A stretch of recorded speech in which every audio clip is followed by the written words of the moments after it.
అంటే ఎవరన్నా చచ్చిపోతే గానీ పని చేయరా? నేను ఒకటి చెప్తా, ఇది గుంట కాదు, అట్లా కాదండి. ఇక లేకపోతే నేను రోడ్ మీద కూర్చొని ధర్నా చేయాల్సి వస్తుంది అని అంటే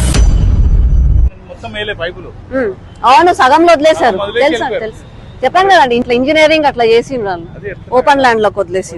మళ్ళీ ఇప్పుడు ఇది నాలా, ఇది కంట్రోల్ చేస్తే నేను అది కట్టిపిస్తా. నేను నెల నుంచి చెప్తున్నా మీకు. అంటే ఎవరన్నా చచ్చిపోతే గానీ పని చేయరా? కాదు, ఈ మురికి వల్ల పాపము అపార్ట్మెంట్ లోళ్ళు మేము విండోస్ ఓపెన్ చేయలేదు అని అంటుంటే నాకు చెప్పినప్పటి నుంచి వీళ్ళతో ఫాలో అప్ చేస్తున్నా. వీళ్ళు ఏంటంటే ఒక రోజు జెట్ మిషన్ లేదు, ఒక రోజు అది ఇంజనీరింగ్ ప్రాబ్లమ్, జిహెచ్ఎంసీ ప్రాబ్లం అని కన్ఫ్యూజ్ అవుతుండే.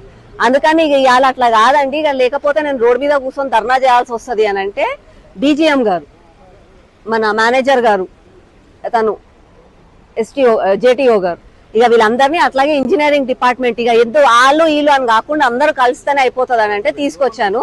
నేను ఒకటి చెప్తా, ఇది గుంట కాదు, ఇక్కడ వీళ్ళు లో లయింగ్ కూడా కాదు. నేను చెప్పేది నేను పుట్టి పెరిగినప్పటి నుంచి ఇదే మేము ఈడెప్పుడు నీళ్లు రాలే.